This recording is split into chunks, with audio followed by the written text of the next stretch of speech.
Hi, Hi, how are you? I'm doing good. How are you doing? I'm good, thank you. Thank you for being on my show. It's my pleasure, actually. Thank you for having me. I've gone through your profile. I can see you're a psychologist and you're from Lebanon country. So, I thought to tell about you and your work to my audience. My name is Suzanne AbiRizk. I'm a life coach and a psychologist. I hold a master's degree in psychology. Most of my experience is in counseling, and I also have experience in event management. In 2021, I published my first book. It's called Kintsugi, to my daughter who's yet to be born. And it's inspired by kintsugi. Are you familiar with kintsugi? Kentucky, no. Okay, it's a Japanese art of repairing broken pottery with gold. So in Japan, when a pot is broken, they don't throw it away and say it's useless. They actually repair it with gold to give it more meaning and more value. So this concept means a lot to me. So I used it to write my book. Which was actually not a book project. It was actually my journal, my personal journal that I decided to publish. And it's kind of a guide about resilience and finding meaning in brokenness. So, this book is about your personal experiences. Yes, absolutely. It's my personal experience. So, you are into event management and also you said you are into another thing, Counseling, coaching, and event counseling. Yeah, management. yeah, counseling. So, two different things. How you are able to do this? Actually, I studied psychology. I have a master's degree in psychology, as I said, and I was recently certified as a life coach. The event management experience came from working for like 10 years in events and weddings and promotions. So I got this experience. And sometimes I use it, and I really need this experience because being a psychologist and an event planner and also a life coach, it needs people skills, dealing Yeah. with people, being able to communicate and listen to people, understand what they really want, what they really need. So yeah. And when you got time to write your book then? Actually, I was writing my personal journal every day. I was like brainstorming and writing what's going on with me or what I think or my thoughts, my experiences, my feelings sometimes. And I came to a point where I thought that I need to publish this because I think people would benefit from my experience. So I gathered all the courage that I have to be vulnerable enough and publish this journal as a book. So as a people's person, as a psychologist, being in different roles, you said that you meet a lot of people, right? Absolutely.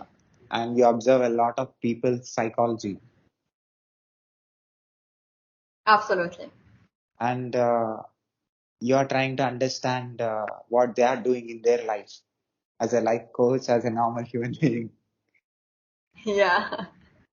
So Yeah, studying, I have this curiosity. Honestly, I have this curiosity to understand people, what they are up to, why they do what they do. Because I believe that there is always a reason for everything that happens.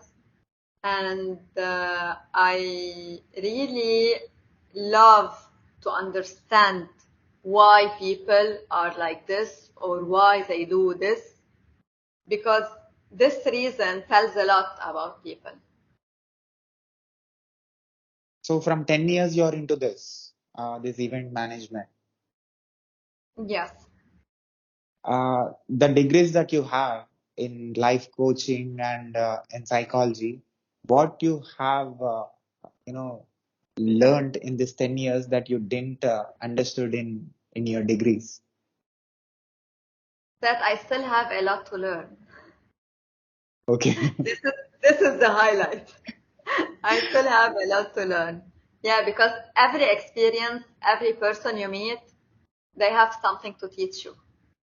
So if you are really open and willing to keep learning and to keep growing, you can learn a lot from people. So your subject is people. Yes. So your job is to understand and why understand people, why they are doing that, what they are doing, and what made them to do that. And finding ways to support them. In I mean, how you will support them. Depends on what they are looking for, because different people look for different things in life. And I believe that my mission is to be there for them, to listen, to understand, to love them, to support them in order for them to have this safe space that they need to grow, to understand themselves more, to know what do they need or why they need this or why they are doing some things in life. It's I believe that my job is to be there for them. So understanding their psychology is your life's purpose. Okay, so when it comes to you as life coach, what you tell people about life and what you know that people don't know about life. Mainly as a life coach, I don't tell people about life. I mostly listen and understand, because when someone seeks the support of a life coach, they don't really want someone to lecture them or to keep talking and explaining. They need someone to reflect back on them what they really want. So I listen and I try to understand as much as I can to be able to support them finding the answers or the solutions by themselves. I don't fix. I don't tell them, yeah, this is life or this is what you have to do. They find meaning. But I'm here to support. So people means in general they belongs to different industries and they work in different professions and they're from different countries and different roles and different age groups and different genders. So how you work with them? Do they Shaitan, all have the same kind of problems? there is some similarities, but every human being is different. Everyone has a different experience, different cultures, different mindsets, different backgrounds. They have different purposes in life. So you cannot say that, yes, I have the same experience with everyone, but there is some similarities. So what is life and why we have life? That's a big question, actually.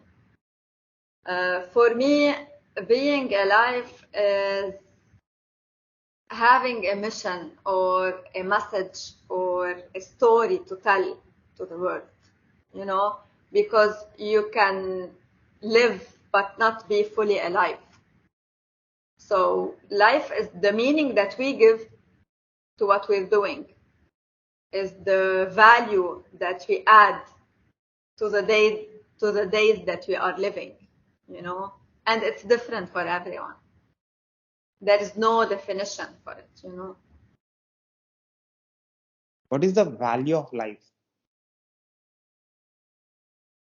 For me, it's what you do with it. How are you spending your life, your days? What are you doing with that? We give it the value. We give it the meaning. Is it important to take life very seriously? Not really. Not really.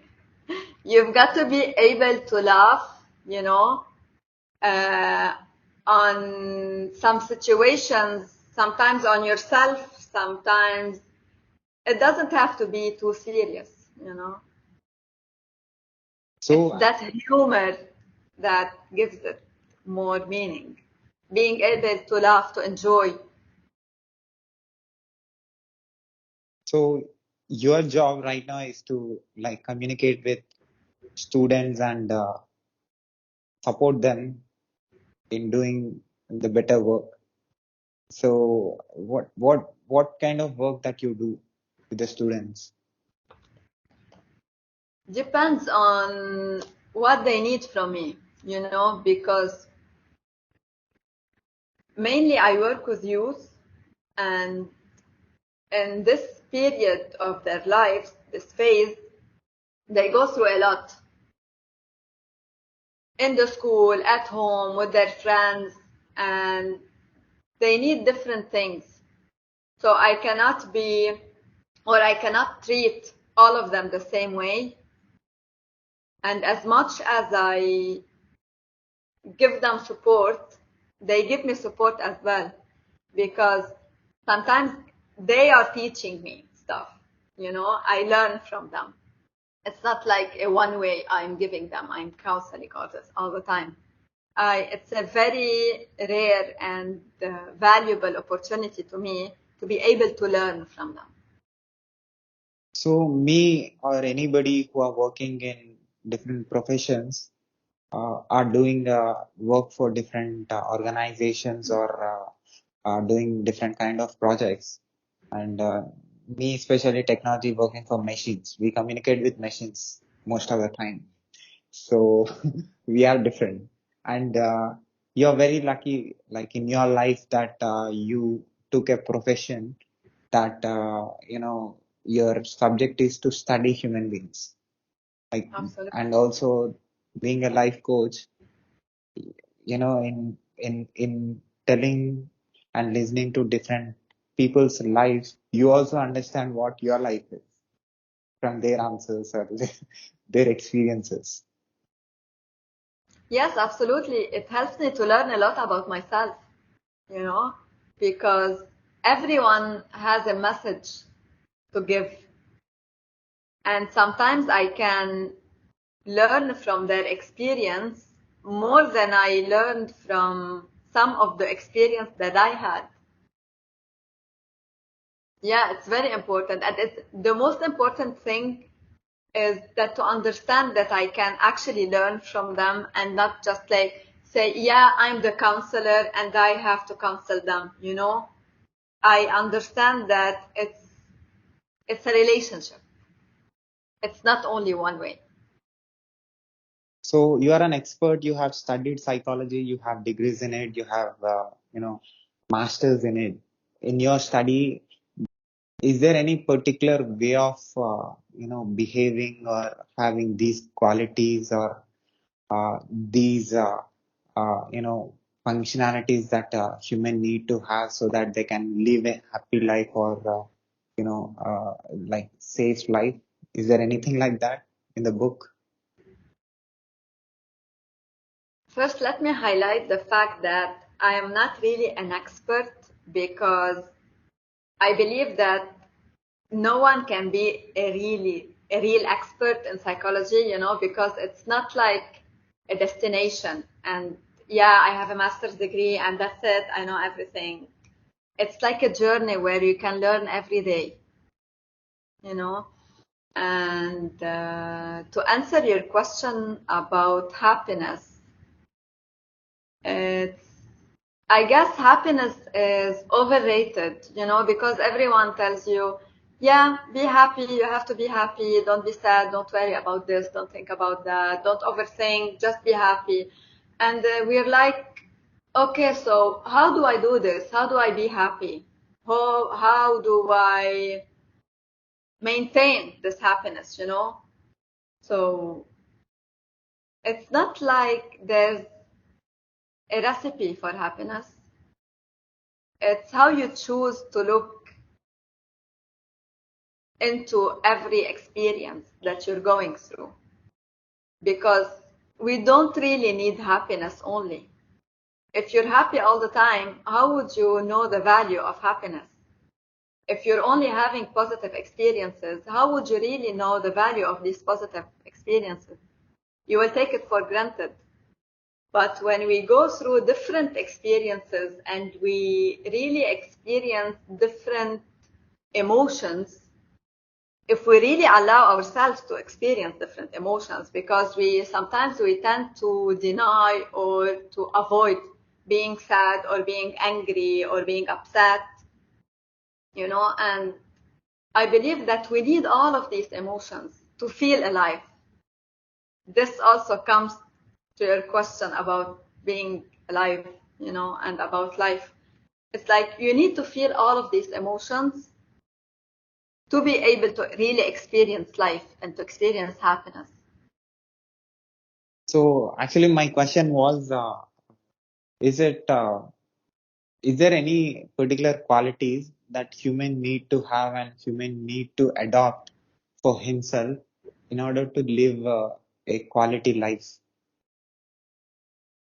Mostly it's a growth mindset, a mindset that allows you to learn from every experience, to allow yourself to feel different emotions, to be willing to grow, not like, yeah, I have it all, I know it all, and I'm not willing to change my mind.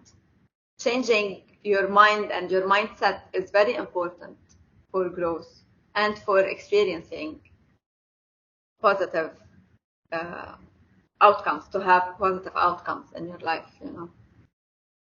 So you are a life coach as well as psychologist. So you as a psychologist, you know there are positive emotions and negative emotions. Why we have positive emotions and negative emotions? Why there is positivity and negativity in the society or in the world or in the life of human being? I will answer this question from my point of view, which is that I believe that it's a blessing to be able to experience different emotions, the positive and the negative, you know? Why are you laughing? Okay. For me, it's very important because we tend to take things for granted. We wake up every day, you have a good health, so we take our health for granted. But when we become sick, we will know the value of being healthy. And this is the importance of having negative experiences. It will highlight the importance of being grateful for the positive ones. So You know, you're saying in order to know the greatness of positivity and positive people in the world, you need negative people in the world. yes, absolutely. And because these people can reflect sometimes a side of you that you haven't explored yet. Okay. Because sometimes sometimes, for example, you meet someone and you don't like him or her, and you really don't know why. But there is always a why, there's always a reason. So it might be that unconsciously you're projecting on them your personal experience. It can be that they are a version of you that you hate now and that you are judging, because we keep growing, we're always in constant growth. So you may find or can relate to a version of you or a phase of your life that you really hate and that this person is going through. So they remind you of it and you resent them for it.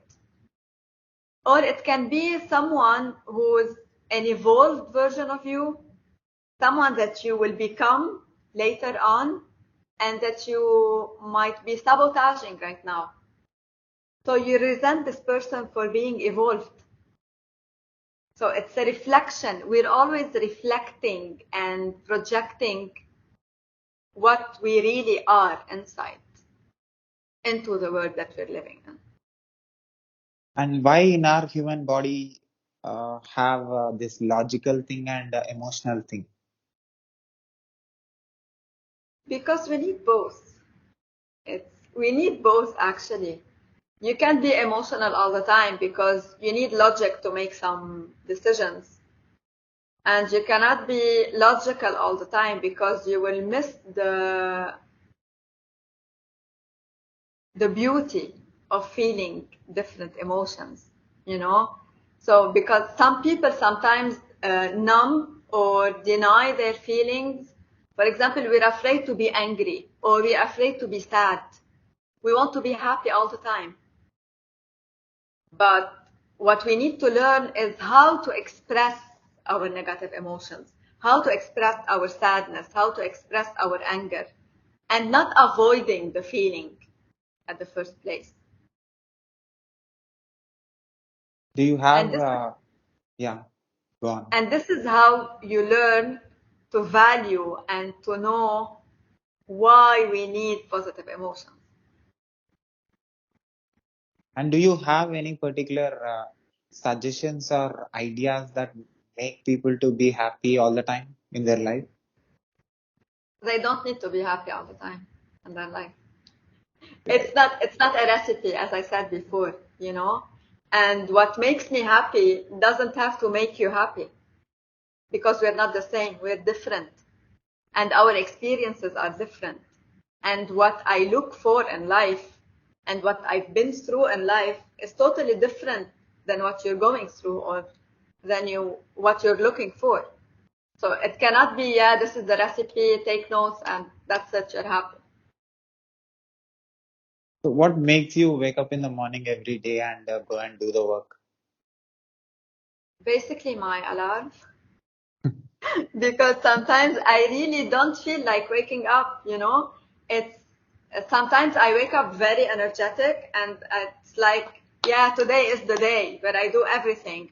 Other days I feel like, I don't think I want to go to work today, you know. And it's part of life.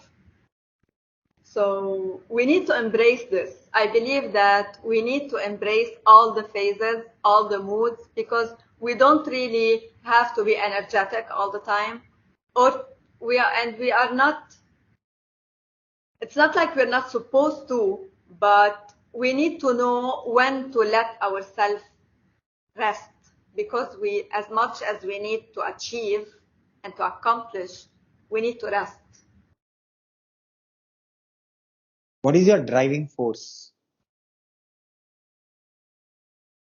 My driving force. And my positive energy. Positive energy. Where that is coming from? It's something that's inside me, you know, it's my fuel, it's my spark. And what I do every day is try to keep it sparkling. This is my job, you know, not to lose the spark that makes me me. Why everybody can't be like you? They can be better than me. It doesn't have to be like me, you know, it's not like everyone, as I said before, everyone is looking for different things, you know. For example, for some people, I might be too negative or too energetic. Some people are more energetic than me. Some people are less energetic than me. It's, it's not like we need to compare. We need to enjoy where we are now. Because sometimes I'm very energetic. Other days I'm like, as I said, I don't really feel that I want to leave my bed. So it's like embracing what we are feeling now and give value to every phase that we are going through. And why we need, why we have, uh, I mean, the feelings, thoughts, emotions that we have, why all this have need need a physical body for it. They can be in the air, they can be in in formless. Why we need a physical body for thoughts, feelings, and emotions? What a deep question. I guess that the human body needs the energy that we are to be able to have motion. Because, yeah, as you said, energy doesn't need a physical body. It's everywhere. Energy is everywhere. And we are energy. And this energy is what sets our body in motion. And I believe that it's how we use our body is what makes the most of our energy. Because if you're tired, you need to rest and recharge your energy, because we cannot keep going if we don't recharge. And this is the connection between body and energy. This is my personal opinion. I've never thought about this before, so I'm just like trying to to process with you out loud. So this energy that I said, need to have a physical body for sure. Why can't it be uh, without a physical body? In a similar way, after this chat, uh, you know, uh, when we go and do our regular work, the conversation that we had, the feelings or the emotions that we have experienced in this call, we still have this, that memory after the call also. So why this happens for human beings? Like even if the person is not there, they still have connection or the emotion or the feeling, even if they are physically not there. Where they are storing this information and which has no form. If I understood your question well, when we experience a certain feeling, the memory and the thought of it remains. So when you have a negative thought, it triggers the negative feeling inside you. So the negative feeling triggers the negative thought, and then the thought triggers the feeling. And this is how we stay in loops, So when you start your negative thoughts, you feel like your energy is draining, because it's like thought, feeling, thought, feeling.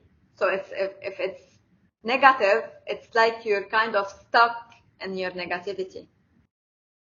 This is why we need to feed our minds positive experiences. This is why we need to be able to be grateful and to see what we have rather than what we don't have. Because if you think happy thoughts or positive thoughts, it will trigger a happy and a positive feeling inside you. And this is how it keeps going. Did I answer your question? Yeah. So we have five senses: eyes, nose, and ears, tongue, and touch. These are information collectors. These are observing the information from the world and collecting the information and sending it to the brain. Brain is processing it and taking decisions about the information that is being collected. So in the beginning of this conversation, you said that it depends on you, uh, what kind of life you want to have, and you have to write the meaning of your own life. So things in the real life happens which are unexpected. Things always are unexpected. So we can't write, the meaning of the life with the unexpected things that we are connecting with the senses. but we can still choose what we learn from these experiences. Because, yeah, we cannot predict life. But if we look to every experience as a learning experience and we try to find a lesson and something that we can use for growth, it will become much easier, you know? And if we learn how to grieve, how to feel sad, how to feel angry, how to allow ourselves to really feel the experiences, I guess it's gonna flow. Because sometimes we tend to block the feelings. For example, if we're supposed to feel angry or sad, we try to convince ourselves that it's not worth it. And people try to tell you, خلاص, get over it, it's not worth it, it's been in the past, it's been 2 months ago, or, you know. But if you're still feeling this feeling or having these thoughts, it's like it's your present, it's your reality, even if it's in the past. So you need it. This is our responsibility to know how to give it meaning and take a positive outcome out of it, even the negative emotions. Because I look at emotions as visitors. If the visitors are waiting outside of your door and you're not opening the door, you're not allowing them in, they will stay there, you know, and they will keep banging on the door until you are forced to open or until they break the door. But if you allow them to come in and then give them space, they will leave. They will not stay forever. You know, this is how I see feelings, even the negative ones. If we allow ourselves to really feel it and sometimes surrender to what we're feeling, it will go away, it will pass. But if you keep pushing, they will push back altogether. And then what will you do? You crash. So this is how I see it. So as a person who are too much into emotions and feelings and as an observer of human emotions and human feelings, as a constant observer, as a curious person, are you very controlled when it comes to, emotions? Never. I'm a very emotional person. And sometimes I struggle to make logical decisions because I'm more like an emotional person, you know? And it's part of who I am and I really enjoy it. So it's how you embrace who you really are. I cannot hate the fact that I'm emotional, you know? I love it. I feel everything deeply. So for me, it's a blessing. Even though sometimes I struggle with decisions because I'm like, what if I do this? What if I do that? You know? And at the end of the day, I believe that whatever happens and no matter which decision I take, it will be a learning experience. So humans are constant learners in your perspective. Absolutely. So we learn every day from the experience. If you are willing to. If you are willing to learn, you will learn from the smallest experience that you go through. But if you're not willing to learn, then it's up to you. But eventually, life has a very funny way of teaching us, you know, because you keep recycling your experiences until you have enough. And then you are forced to learn. You are forced to grow. So you learn eventually. We learn eventually. So life is a collection of experiences, and experience is Yeah. a collection of emotions. You're still looking for the definition of that.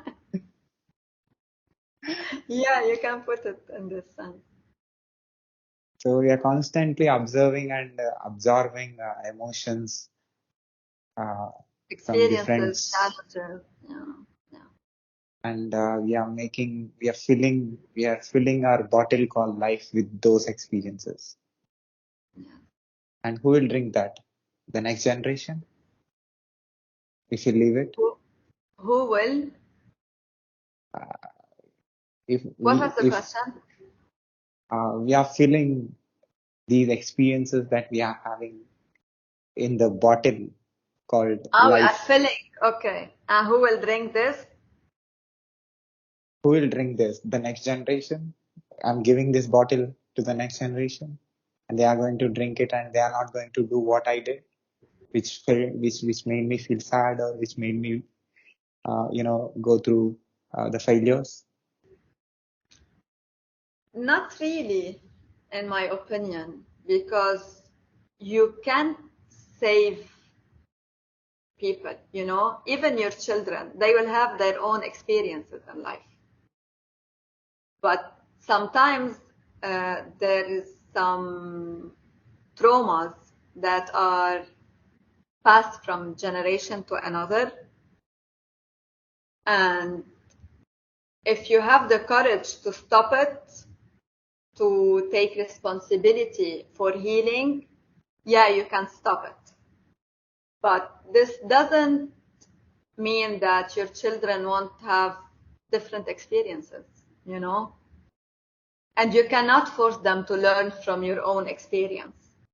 They have to make their own life. They have to find their own path.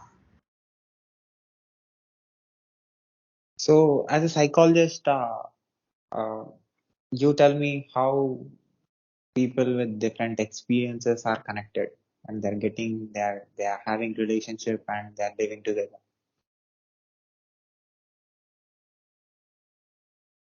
Basically, connecting with other people who have different experiences is very important, because if we all have the same experiences, what will we learn? How will we be able to grow? We're all the same.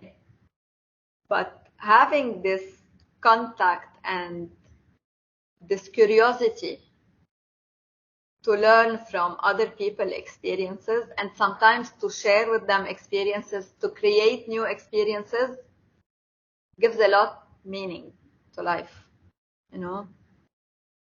So, and regarding having relationships with others, it's like,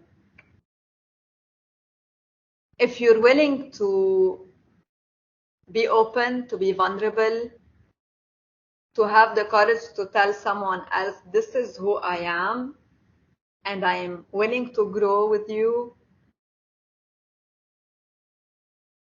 I guess this is what we lack these days, because people are not willing, most of the people are not willing to be vulnerable.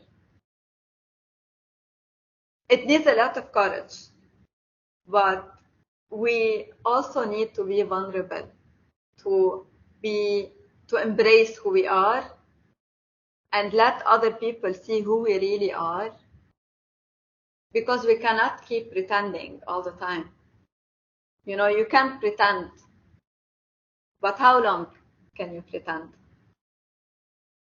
And the people who you love, and the people that you are willing to live with and have experiences with, I believe they have the right to know who you really are. And you have the right to know who they really are. And you got to decide for yourself if this is what I want or not. So, what is the best way to connect with a person and be all the life with that person?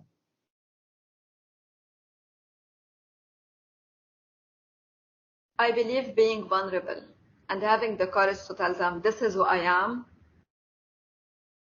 And for them, offering them understanding, not only communication. Because sometimes we think that, yeah, we communicate a lot, but still there's something that's missing. And I guess it's understanding. Because you need to understand who this person is and what makes them like that. You can listen to someone for 1 week, for 10 years, but if you're not willing to understand what they are saying, what are their needs, you will not be able to have a deep and honest and genuine relationship with them. What makes two people to disconnect?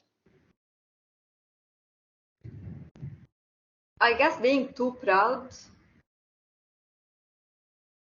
waiting for the other person to compromise.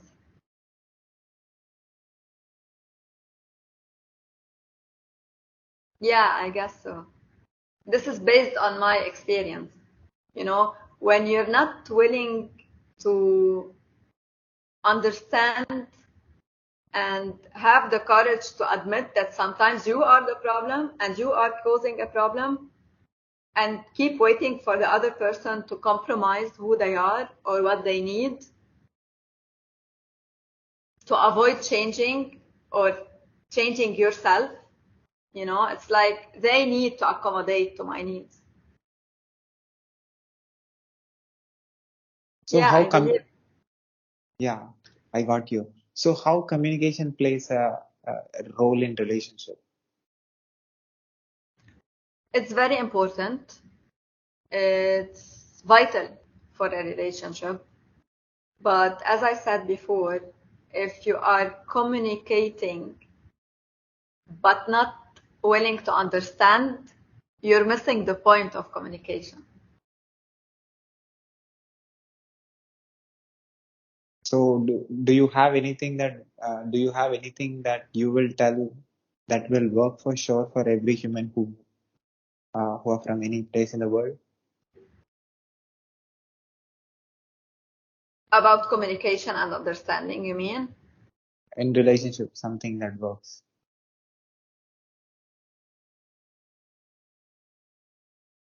It's to listen carefully,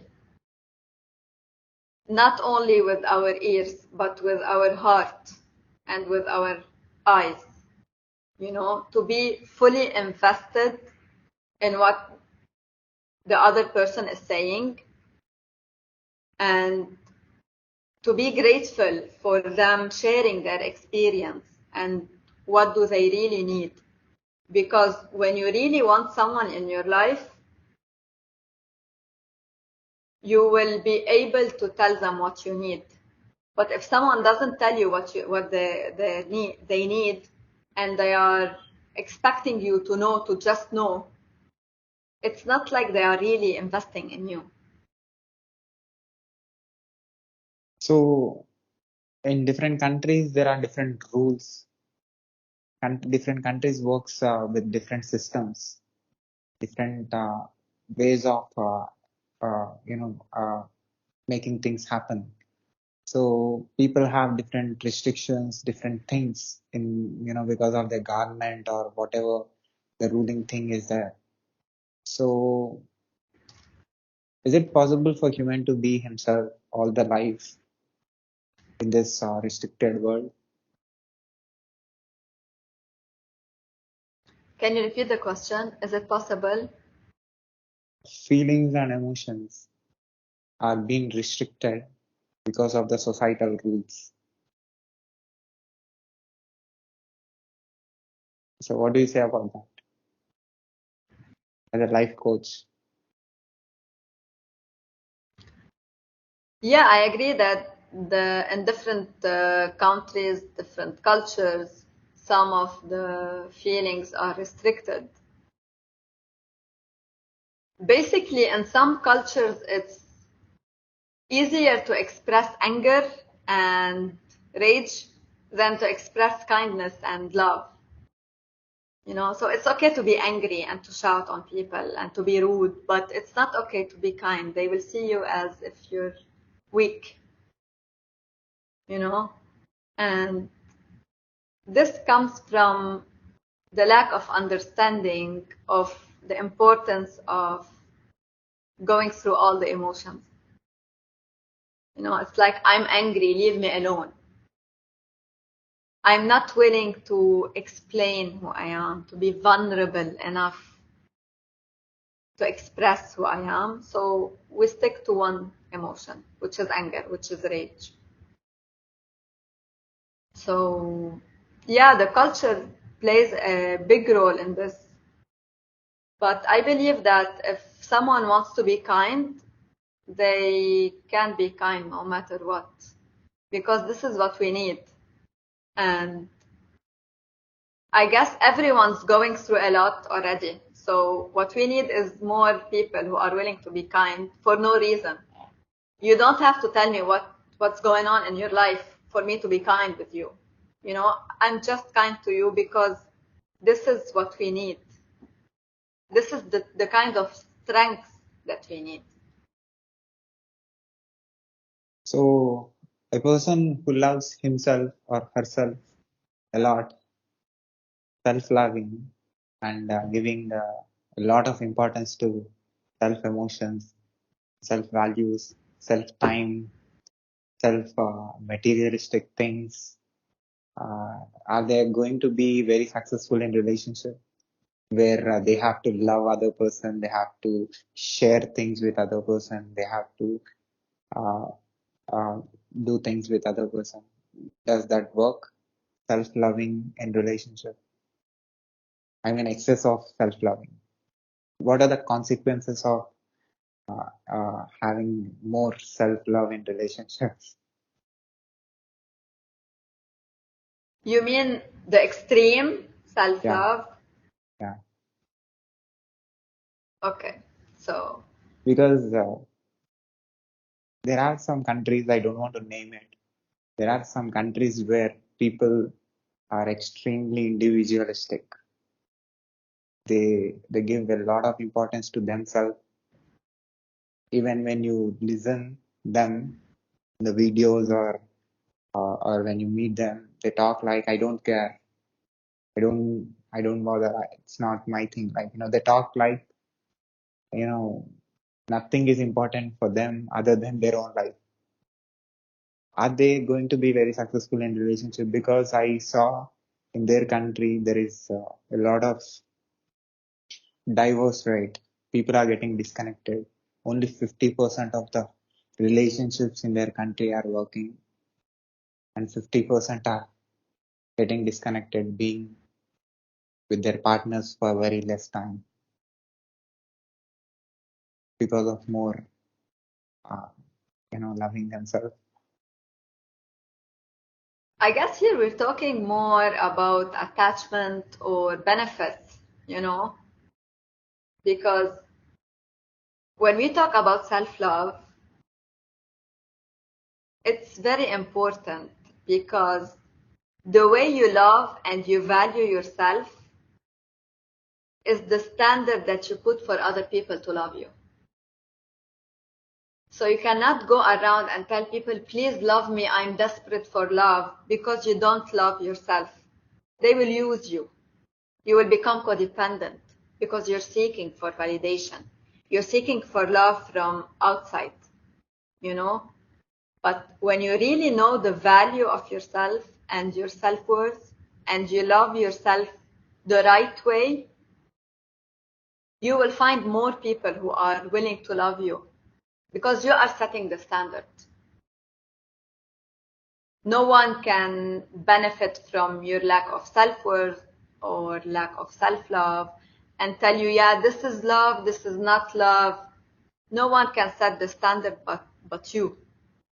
So yeah, we need to love ourselves. But the concept of self-love is sometimes going extreme, as you mentioned.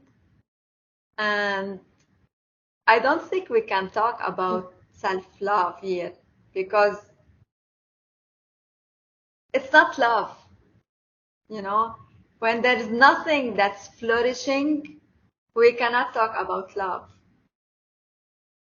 So I don't know what we will call it, but definitely not love. So what are the consequences for, having that excess of not love, whatever you say? About missing self-love. No, having, giving more importance to themselves rather than giving importance to the person who is sitting in front of them.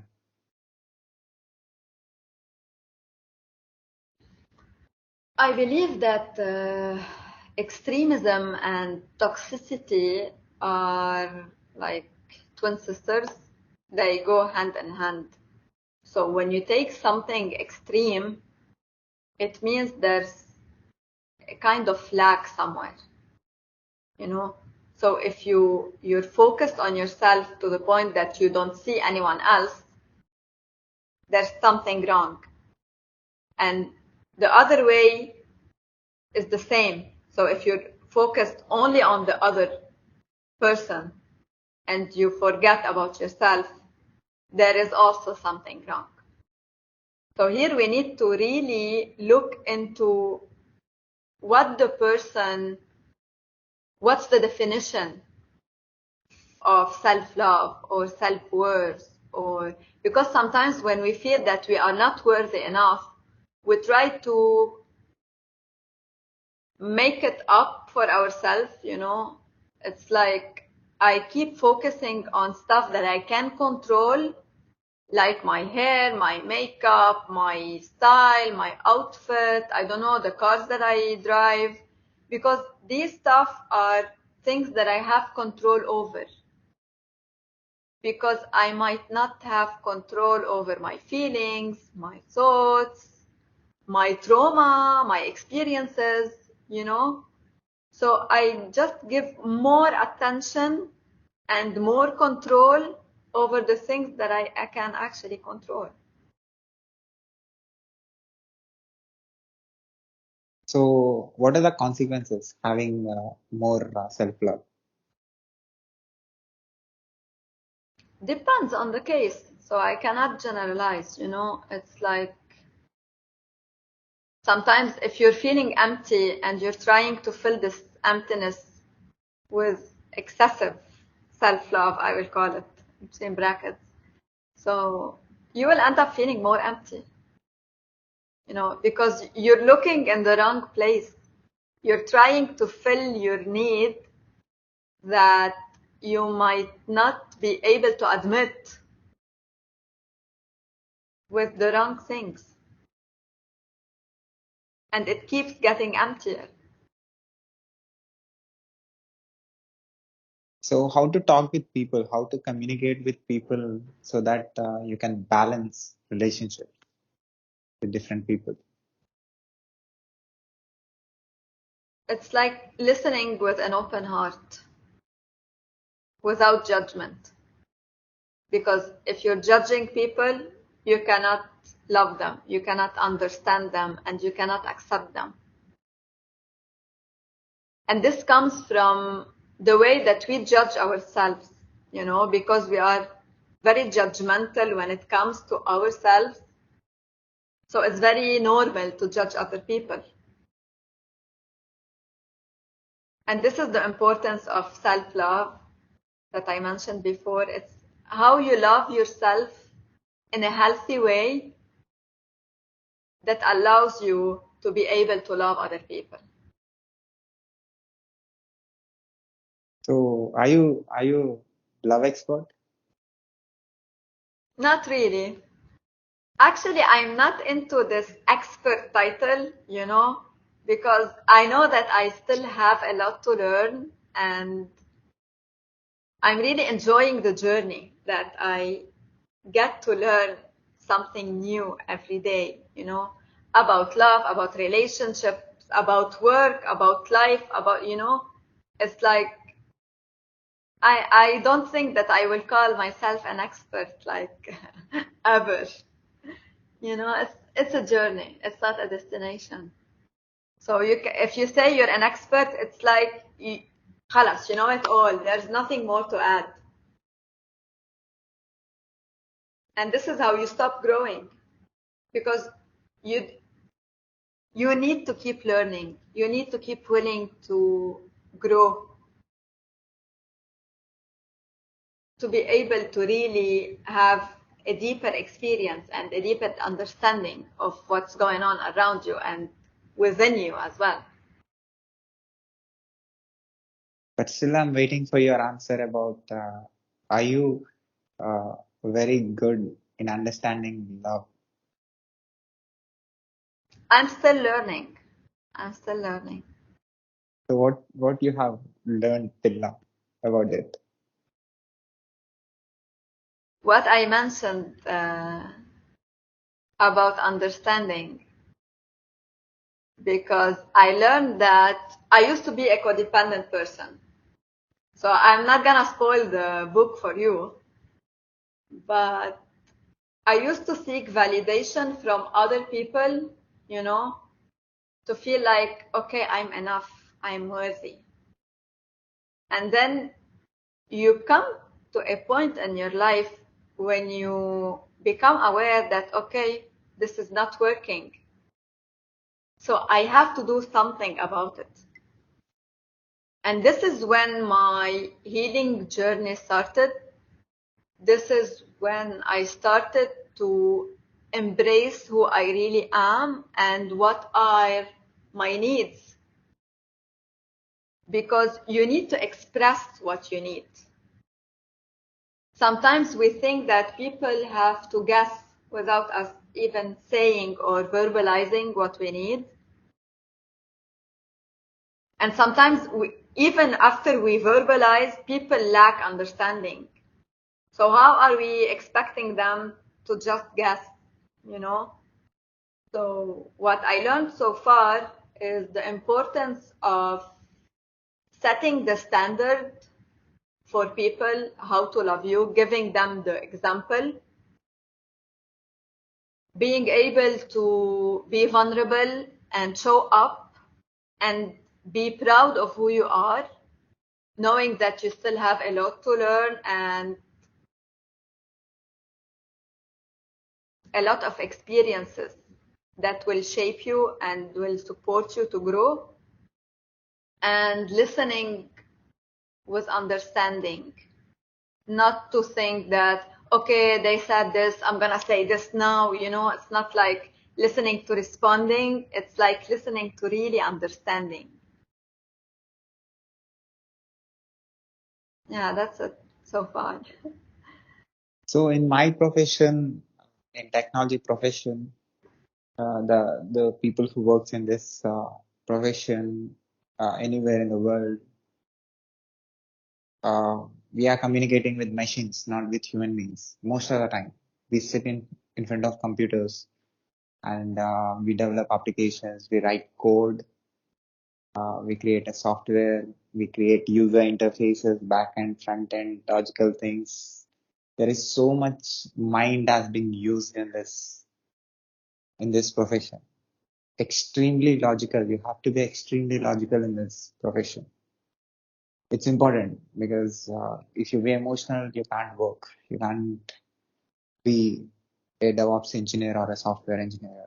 You are unfit because machine is something that if you type one, it will give answer for one.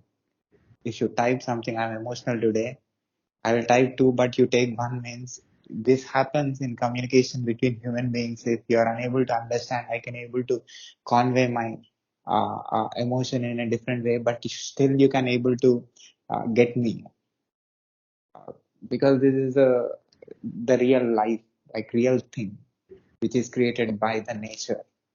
But that computers or the machines, whatever, are created by human beings. Human being is the creator of that, and human beings are being created by the nature. There is so much difference. But I interviewed so many experts. But in our profession, we can call people as experts because they're experts in in talking with computers. They are very good in understanding computers because It's a there is machine no. at the end of the day. It's there is. It's a limited thing. You can expertise in that. You can get certification in that. But when you know becoming an expert in for humankind or human psychology is impossible because It's an ocean kind of a subject. So this is a subject created by human beings. They can understand it. It's a limited thing. But comparing, it's a very big thing, but comparatively, it's comparing with the nature product with the human product. Nature product Absolutely. is something there are a lot of unanswerable questions, but we have answers for human created things because we have control over it. We know what we did in order to create that. So we can call experts in this profession. And I interviewed a lot of experts in my profession, and the way I communicate with them and the way they communicate with human beings are completely different because the talking with computers, being in front of machines for a long time in a day, 8 hours, 10 hours, they become machines. Uh, they are extremely logical. They talk like cutoffs, like like bye. It's okay. Like, there is no emotion in their face or there is no expression, that shows the love or like, concern or I think they're missing the human natural qualities called emotions or feelings. But I'm totally, you know, apart from that. I don't belong to that category, but I do that for my profession. But that is for my living. But this is something that I'm doing, communicating with people, actual life I'm experiencing with talking with humans, that real pure emotions, experiencing people's emotions like this. Yeah. So I'm very fascinated about this subject. I'm not a psychologist with a degree or something, but I'm just curious how people see things, why they are doing that, what they are doing that. So coming to the question, these people who become logical, I think the top leaders I have interviewed, CEOs, the founder of the companies, they are the business owners. They're like $1 million business they have. I talk with them. It's at last they say that it is very important for you to understand the human psychology. It's very important to understand human needs, human emotions, respect, values. Then only you can create a software product or a software service that will reach people and that will help them to solve their problems. It can be mobile or it can be any technical device. Eventually, technology is there to solve human problems, but not to create problems. So, in the top level, human psychology plays extremely major role, especially in artificial intelligence. They are trying to put emotions in the artificial intelligence machines that we are creating. But a lot of people in the world that I have interviewed, like they can be top experts, work for 20 years, 30 years in this profession, 40 years. I interviewed them. They are missing the human qualities. They have experienced their life. Their half of their life is over, but still they're not. I personally feel that being in this logical thinking for a long time, they have missed the purity of the real things, the the emotions and all. And I can clearly see in their faces there is no glow or there is no smile in their things. So like I this is my profession. I observe them. I talk most of the people who are from this profession. Uh, don't know about different profession, but is it important to be too logical? Are they going to like waste their life being too much logical? Is it important to be that logical in life? I believe we need to find a balance, because we need this balance. We need logic and we need to be able to feel emotions. And this is the beauty of human connection, you know.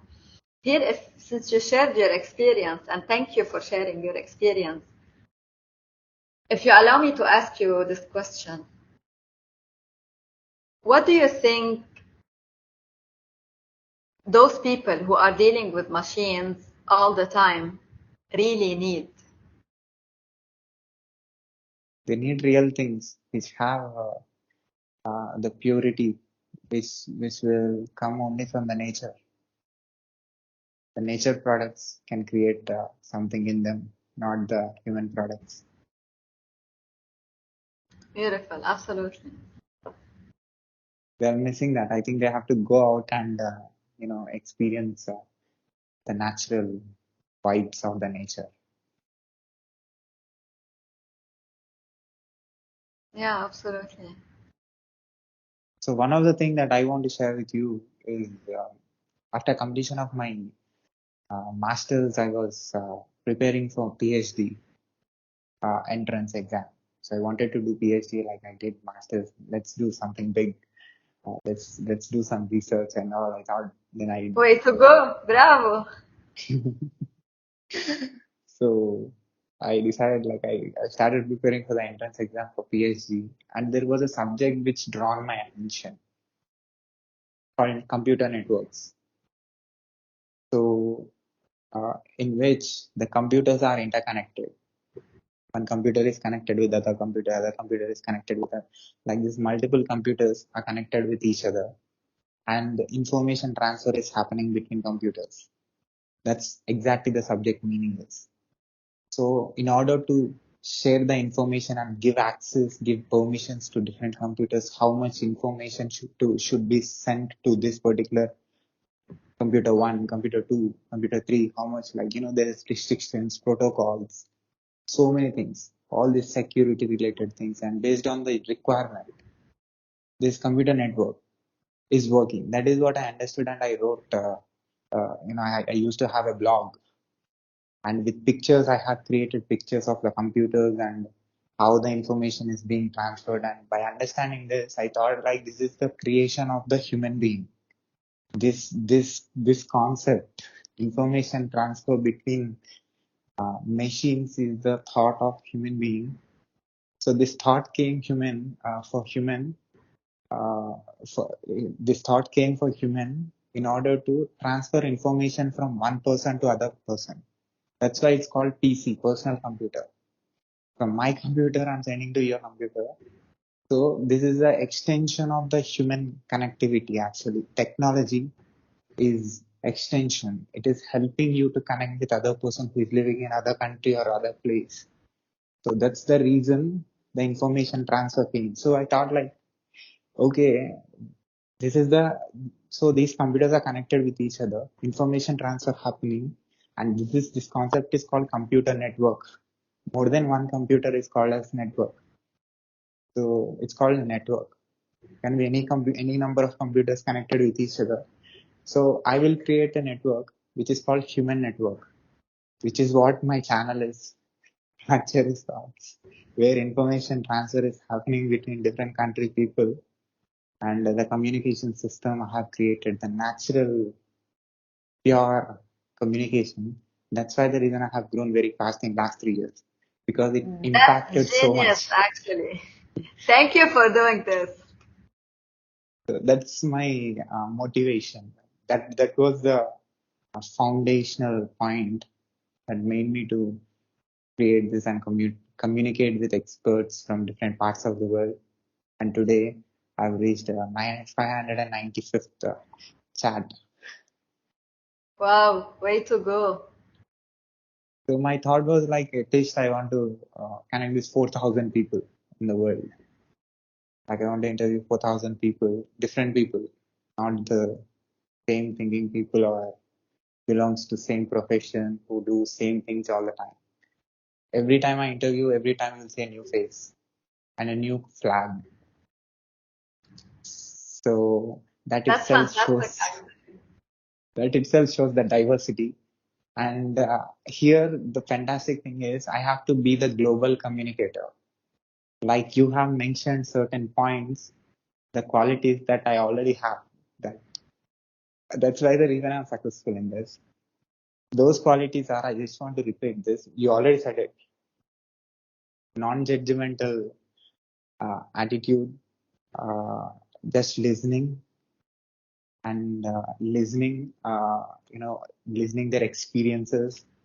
You always listen to new things from new person.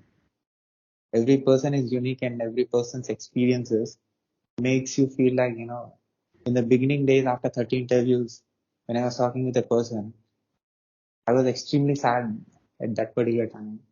And I was like, I don't want to do this interview, but I have to because it has been scheduled. Then I had a conversation and I was sad for so many reasons on that day.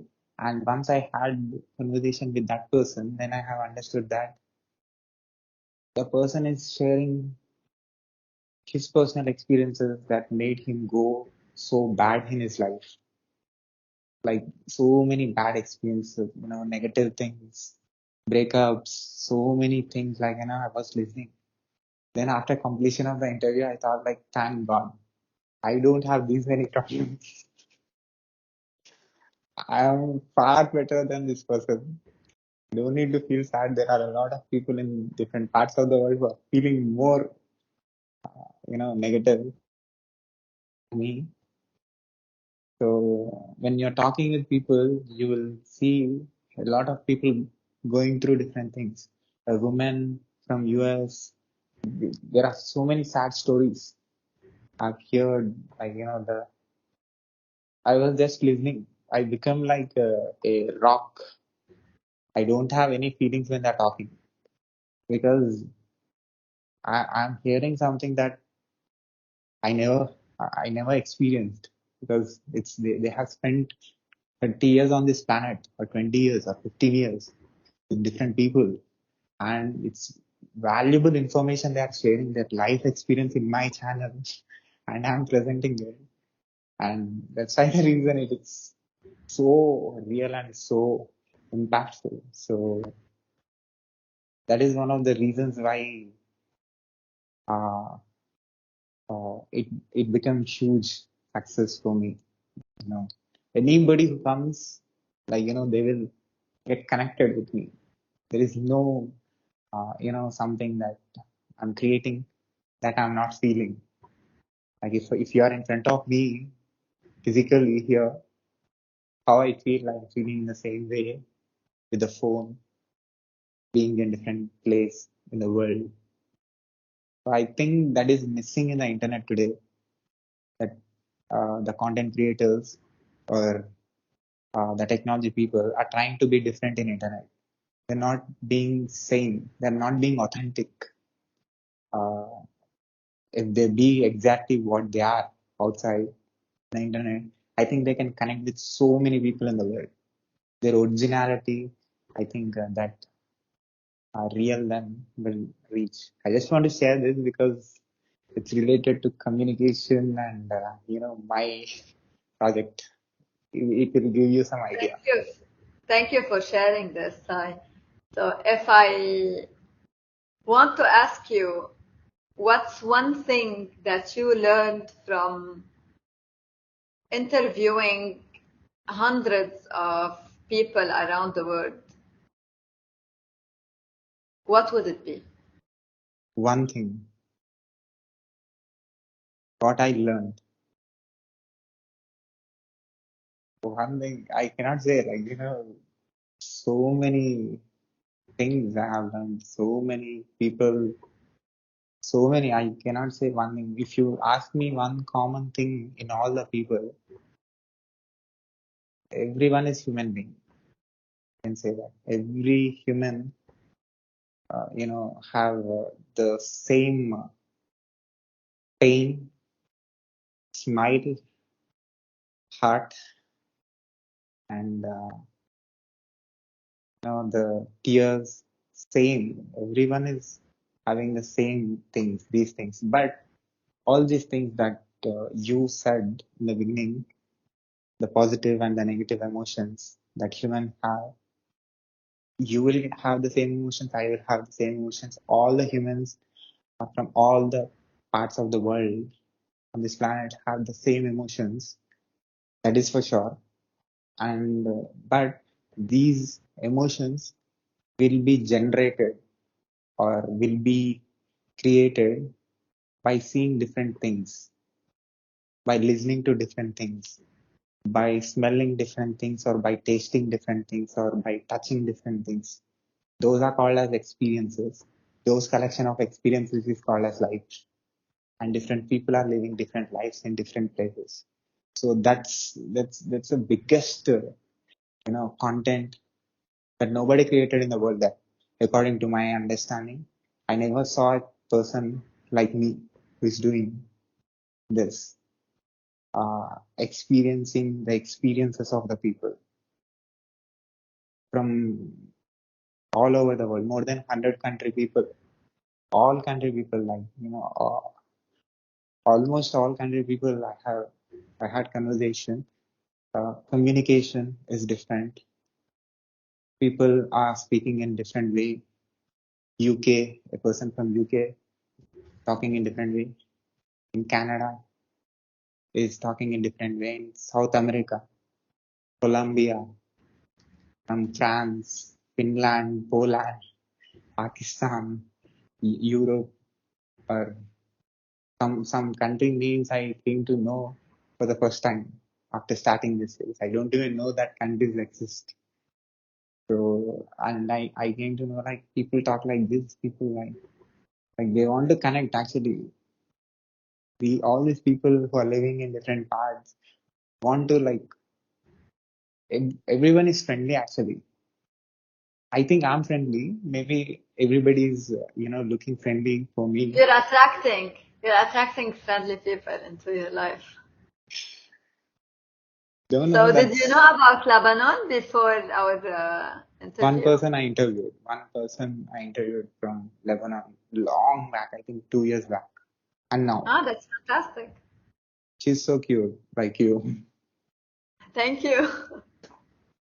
Yeah. Then I understood. I was telling my mom, like, Lebanon women are very cute, good-looking Now, girls. now we're going into complimenting. I mean, that's the truth.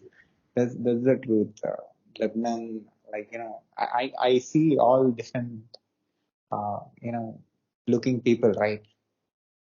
Lebanon country women are, I think, one of the beautiful people in the world. Actually, there's beauty in every human being, but it's up to us to really look the right way to find this beauty. It's not only about the look, it's about the energy that we give, the spark that we have.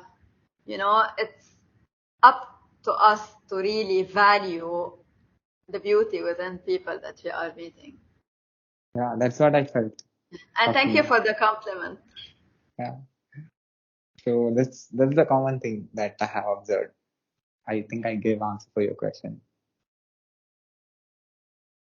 Thank you for sharing your experience, and thank you for doing this podcast. It's actually a very valuable experience that you're having and that you're sharing with everyone around the world. Way to go. Way to go. So, what is your observation about my work? It's actually from what I heard today, it's very interesting, and it's like, as you said, it's you know, connecting dots and people and ideas and experiences from all around the world that everyone and anyone could benefit from it. Thank you for doing this. And what I'm going to learn from connecting with different country people who are having different experiences. What I'm going to learn from them. That we're all different, yet we're all one. We're all connected. We all have the universe inside us, and still we have different experiences that shape every one of us in a different way. So this is the feedback that you said you want to give. So, So yeah. so I have 3 minutes. Like I have said you, I'll take 2 hours. I have 3 more minutes. So before that, I was, Oh, it's been 2 hours. yeah, more 3 minutes for 2 hours. So coming to the my experience that I have said about the computer networks, there the communication system between computers, that is a system that is being created by human beings in order to communicate with people who are from different places. So uh, there is security things. That's why they need a software. Like software, something you cannot touch. It's like your thoughts and feelings and emotions that I have asked you before, and the body that we are talking. The body is called physical device. The laptop or the phone, and the physical thing has an invisible thing called software. Same like human beings. Human beings have emotions, thoughts, and which are non-touchable. In the same way, software is non-touchable. The Skype, Microsoft Teams, these are called as softwares, and this functions different way according to the needs of different users in the world. The technology software companies create these things for different users for different purposes.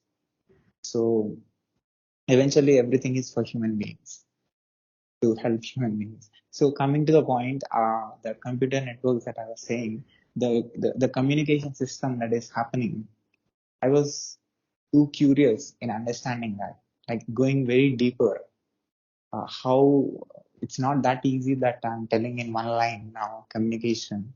There is so many things are happening. There is the connectivity between software and hardware, and it's a perfect thing that human fixed it in order to share the right information. If I say hi means it should say hi to you. You are living in Dubai, so it should be accurate. So there is so many calculations, algorithms, things happens behind the technology for this hi. There is so many technologies has been used, but not non-technical people knows that. But there is so much hard work has been done in order to this information transfer to countries. It become easy, but there are so many software developers working too hard to do this. So coming to the point, I understood that what is happening inside the systems and the network, and all these are like human understood this by understanding human network. You do events, right? You go to people, in between people, you listen to different people, you talk to different people. That is called as network, and you are a human. It's called a human network. So you are curious, like right? You're curious, like you are listening, you are absorbing information, and you are experiencing that. In the same way, the computer feels the same, but there is so much different there. Computer don't have emotions.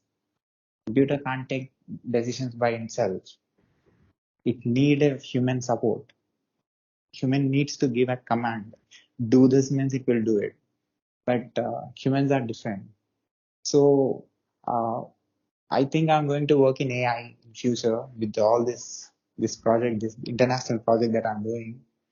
Uh, Maybe in artificial intelligence, in the international technology, you know, people works where I can contribute how AI needs to work, what humans are thinking, what humans are experiencing. You have to put all these in your mind when you're creating a machine which runs like a human being, which is called as artificial intelligence.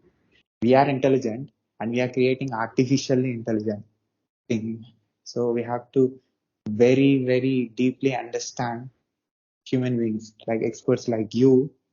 They have to ask you because you work in understanding human beings, right?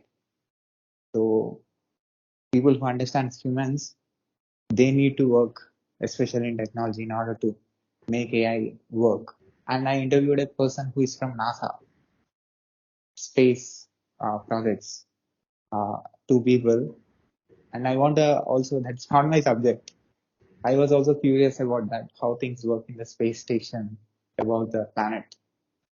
So I got the opportunity to interview director of the, that space station or somewhere.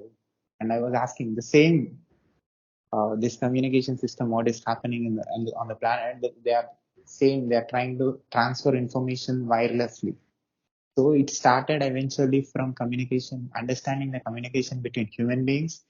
This technology is the extension of, understanding humans and emotions and logics and relationships, all these values, moral values, ethics, religions, cultures, all these are the foundation for sending information about the planet today. So it's a mixture of human psychology and technology. That's why I was asking, like, emotion and logic. How much there are so many people who are extremely logical. They need emotion. Then only they can create a machine which can transfer information which will not hurt. Like, two logic things will, affect the emotional things. So I request from this podcast not to be too logical. The psychologist. Yeah, you've got to find the balance. Yeah.